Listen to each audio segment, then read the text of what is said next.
Hi co-armies! This is my first ever vlog. So let me introduce myself. This is Mommy Yel from Mom Beyond Bias 7 in TikTok. So I'm a full-time mom, a full-time fangirl, and a full-time bias wrecker victim. Yes, that's me. Kung isa ka din sa mga nag-fangirl before sa Fire and Lollipop era ng Big Bang in 21, hindi ka dyan nag-iisa. Nandito din ako. And sabay-sabay nating antayin ang comeback ng mga bago nating ginababaliwan ngayon. Habang nagpapaligo tayo ng mga anak, naglilinis ng bahay, and you know, this vlog is for all of you. Today, I am sharing kung bakit kahit 30 plus na ako, and even as a mom, I still stan K-pop. And no, hindi yon nakakahiya. Okay? So, I'll answer a few questions na I think magiging way para mas makilala nyo pa ako ng lubusan. So, you will also know what Mommy Army is all about. Okay, so first question na i-answer ko is, who is the first K-pop group that you stan? Okay, so quick story lang. I started stanning K-pop way back 2009. Kaka-graduate ko lang from high school, and then I discovered Lollipop ng Big Bang and 21. Diba si Sandara, very famous siya kasi Filipino siya. Nag-Star Circle question during that time, and putok na putok sila ni Hero. So, nung nakita ko na nandun siya, kasi super cute niya, super na-in-love talaga ako agad sa 21. Tapos, nung narinig ko pa yung Fire Girl, sunog na sunog ang fandom ko. As in, yun ang core memory ng first K-pop era ko. That era, na-remember ko, grabe, tabi-tabi sa computer shop. Tapos, naka-headset pa, sabay-sabay, and then sabay-sabay nagbo-blast lahat ng music from Big Bang, from 21. And mga other groups like SHINee. Tapos pinag-aaralan namin yung mga fan chants. And you know what? Hindi pa uso ang mga light stick na. Pero feel namin talaga na nagpa-fan chant kami kahit na walang light stick. Siguro yun yung pinaka-core memory na parang simple lang yung pagiging fandom during that era. Pero super solid yun, I would say. And I think yung mga 30s and above din dyan, like me, can also relate to that and attest to that, di ba? Okay, the next question is, paano pumasok sa eksena yung love mo for BTS? Okay, I think very good question yan. After the second gen era, I found BTS nung 2013. As in, ako yata yung isa din sa mga few na nag-stand sa kanila since day one. Kasi the way they tell their stories sa lyrics nila, super yun yung parang nakapagpamahal sa akin sa kanila beyond the looks. Pero syempre, the looks din. So hanggang ngayon, bias group ko pa din sila. Follow-up question, sino-sino pa ba yung mga group na ini-stan mo today aside from BTS? Okay, so I become a multi also. So hindi lang BTS yon, though at the top of my list is really talagang BTS, but I also love ENHYPEN, I love 17, SVT, I love TWICE, and madami pa.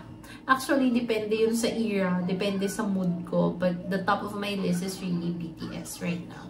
Especially, magka-comeback na sila this June. So, third question, how do you fangirl and balance being a mom and a fangirl for K-pop? Okay, so I am a wife and a mom. As in, no doubt about that. I have 2 kids, pero alam nyo what's good about them. They really supported me sa lahat ng kabaliwan ko and fangirling needs ko. So, my husband and kids are really very supportive of me.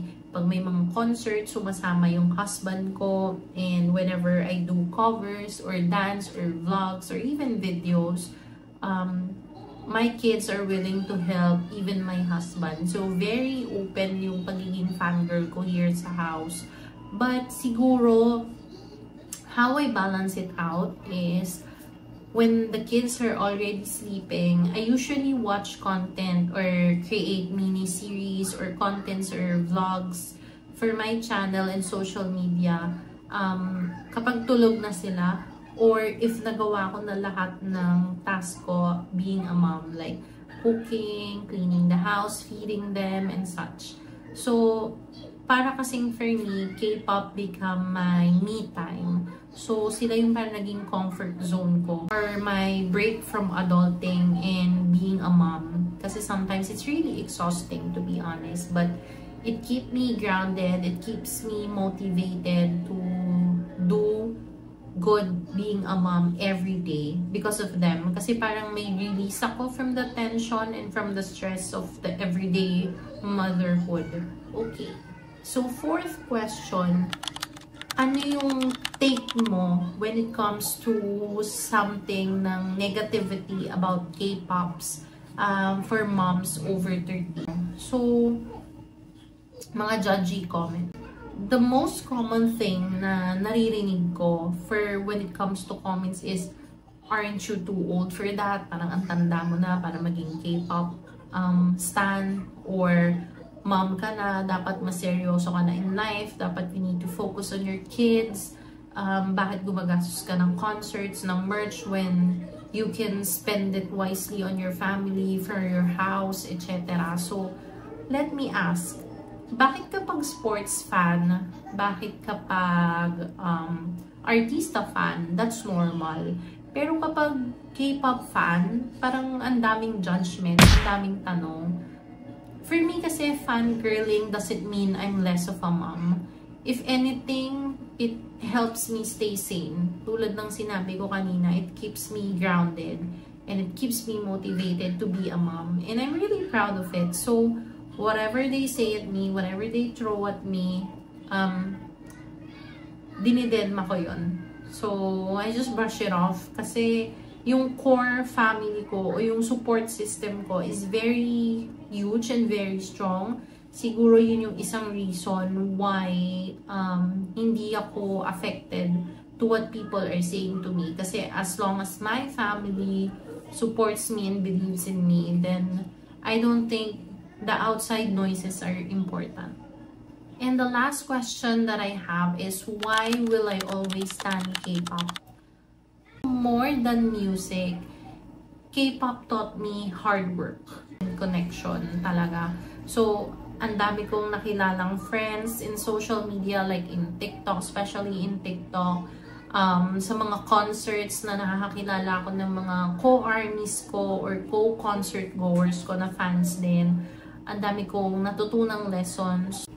And I really found moments of comfort. So, for me kasi, you're never too old for joy. You're never too old to love. You're never too old to love music.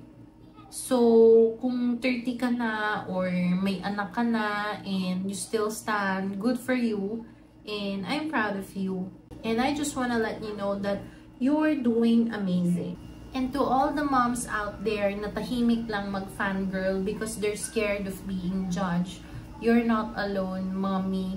So, being a fan doesn't stop you just because we're older or may mga iniisip tayo na outside noises. It doesn't also stop you even if you're a mom already.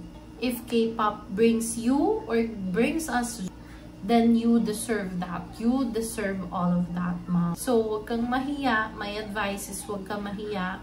Fangirl loud and fangirl proud. This space is for us too. Kaya ko to ginawa. Para mawala lahat ng hiya ng mga K-pop moms out there. So, see you on my next vlog. Don't forget to like, subscribe, and comment down below if you're a 30+ mom also, or if you have some questions from me that we can discuss on my next vlog.